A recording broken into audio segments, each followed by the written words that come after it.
Кечеги камактан чыккан унам боюнча кыскача маалымат. Себеби мага 100дөн ашык кат келди. Мен да унам айыпкорго туруп калдым. Мен да алданып калдым. Кандай жолдор менен чыгарып алса болот экен деп. Окуя мындай болду. Мен машинаны алдым, сүрөткө тартып мактанып жетиш электе.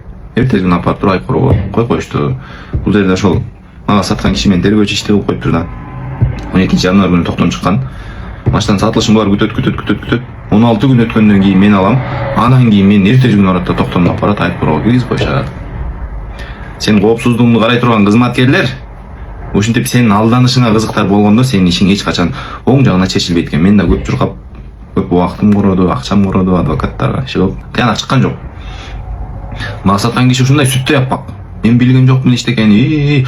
Кудай урзун. Эмне айткан сөзүн айтып атырмын. Балдарым менен карганам. Деди, мен ишендим, чын билбеген турбайм деп.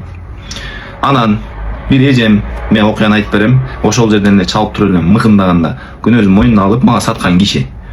Өзү кошулуп чуркап, тааныштарын салып атып анан райондук соттон чыгарып берди. Анан биз шаардык сотко алып келип таза кылып чыгарып алдык.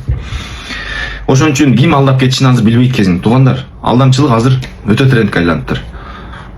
Сакалчан молдоң деле, органда иштегениң деле, тергөөчүң деле бүт бар ушундай досторуң алдап кетип атпайбы, жеңил тамак кимге жакпасын. Ошон үчүн биле салып атканда өтө кылдат болуңуздар. Эгер мындай окуяга түшүп калсаңыз, адвокатыңыз өз ишин эң мыкты билген адис болмоюн алда эле чече албайт экен. Акчаңыздар бекер эле коройт экен. Ошон үчүн кабыл калсаңыздар, анда силерге күчтүү адвокат каалайм. Ошондой унамды чыгарып алдым, көз тийбесин. Анан айта кетчү нерсе, жалпы органды жаман дебейм, мен таамайм, мен ошол эки кызматкерин айтып атырмын да. Чачың өскөр. Ушундай иштер боло берет экен, ошону ким көзөмөлдөйт?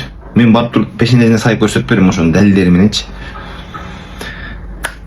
Иши кылып бир буюмду сатып алып өзүңүзгө каттагандан кийин, менчигиңизге айлангандан кийин деле камакка түшүп кала бериши мүмкүн экен. Ошон үчүн өтө кылдат болуңуздар бир нерсе алууда.